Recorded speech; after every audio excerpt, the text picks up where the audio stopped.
গল্পের পেছনে গল্প থাকে, রাজনীতির পেছনে ইতিহাস, শোষণের পেছনে অজুহাত, আর বিপ্লবের পেছনে ষড়যন্ত্র। আজ কথা বলবো একটি ব্যঙ্গাত্মক রূপকধর্মী উপন্যাস নিয়ে, যেটি লিখেছেন জর্জ অরওয়েল। আপনারা বুঝতেই পারছেন আমি কোন বইটি নিয়ে কথা বলবো। আমি কথা বলবো এনিম্যাল ফার্ম নিয়ে। এই বইটি আমার অনেক আগে পড়া হলেও কখনো রিভিউ দেব এটা মাথায় আসেনি। গতকালকে একজন যখন এরকম উত্তাল পরিস্থিতি চলছিল তখন আমাকে বলে যে আমি যাতে এনিম্যাল ফার্ম বইটা পড়ি। তো আমার আসলে এই বইটা আগেই পড়া হয়েছে কিন্তু আমার রিভিউ দেওয়া হয়নি। তার কথার পর আমার মনে হলো এই বইটা নিয়ে একটা রিভিউ করা যাক। তো বইটা এই মুহূর্তে আমার কাছে নেই, তাই আমি স্ক্রিনে বইটার ছবি দিয়ে দিচ্ছি। তো যাই হোক, এই বইটির কাহিনী শুরু হয় একটা ফার্ম থেকে, যেই ফার্মে পশুরা হচ্ছে অনেক ধরনের নির্যাতন সহ্য করে, যেখানে ভেড়া থাকে, তারপর শূকর থাকে, তারপর ঘোড়া থাকে, মানে সব রকমের প্রাণীরাই থাকে বলা যায় আর কি। তো এই প্রাণীদেরকে ফার্মের যে মালিক থাকে মিস্টার জোন্স, তিনি অনেক রকমের অত্যাচার করেন। মানে তিনি ওদেরকে একদম ভোরবেলা ঘুম থেকে উঠান, ওদেরকে দিয়ে কাজ করান, কিন্তু সেই হিসেবে ওদেরকে কোনো তিনি খাবার দেন না, খুবই সামান্য খাবার দেন।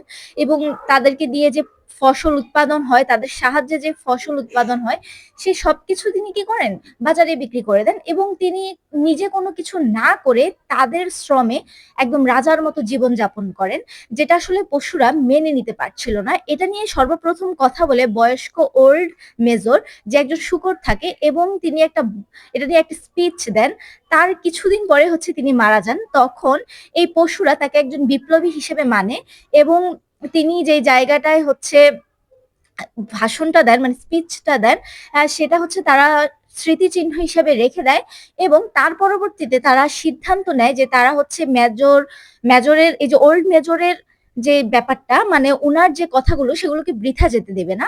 তো সেই ক্ষেত্রে কি হয়, তখন এই যে তরুণ শূকরদের মধ্যে স্নোবল আর নেপোলিয়ন, এই দুজনের নেতৃত্বে একটা বড় রকমের বিদ্রোহ হয়, একটা বড় রকমের বিপ্লব হয়।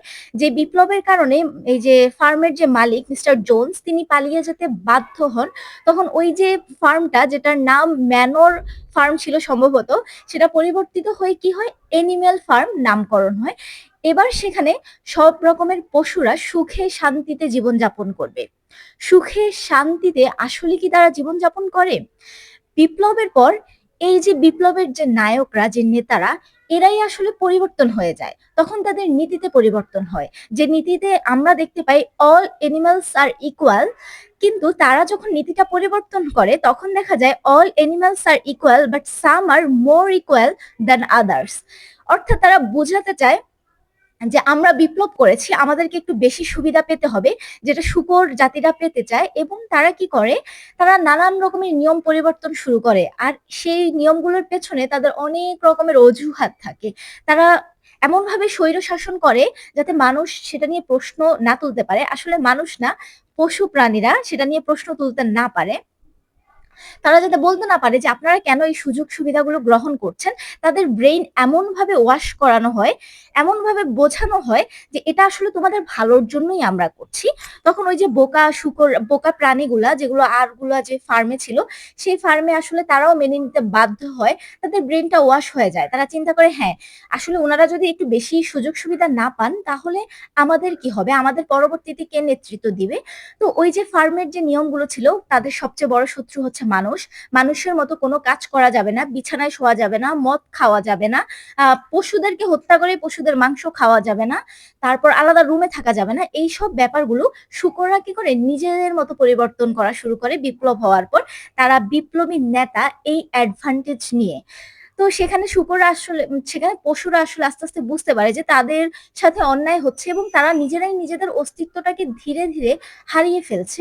তখন আসলে তাদের আর কিছু করার থাকে না, কারণ তারাই তো মালিককে তাড়িয়ে এদেরকে রাজত্বে বসিয়েছে।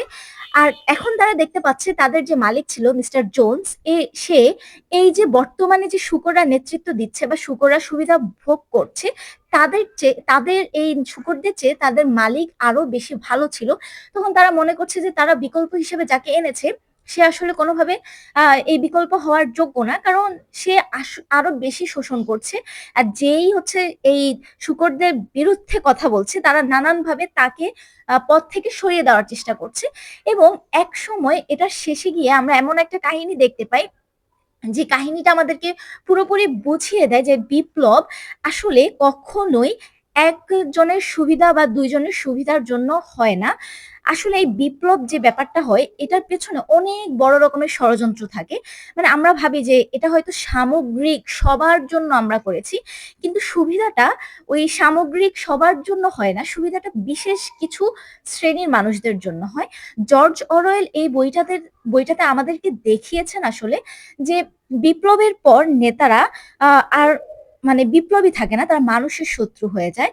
তারা আ নিজেরা নিজেদের ক্ষমতার লোভ, এই ক্ষমতা টিকিয়ে রাখার লোভ, এই লোভে তারা মানে তারা আসলে কি যে বলবো? তারা ওই যে নরমাল যে সেন্স থাকে না সেটাতে থাকে না। তো জর্জ অরওয়েল যখন এই উপন্যাসটা লিখছিলেন মানে লিখেছেন তখন ব্রিটেন, আমেরিকা ও রাশিয়া বন্ধু হয়ে ২য় বিশ্বযুদ্ধে জয়লাভ করে। আর তখনই রুশ সমাজতান্ত্রিক বিপ্লবের কথা মাথায় রেখে তিনি এই বইটি লিখেছেন।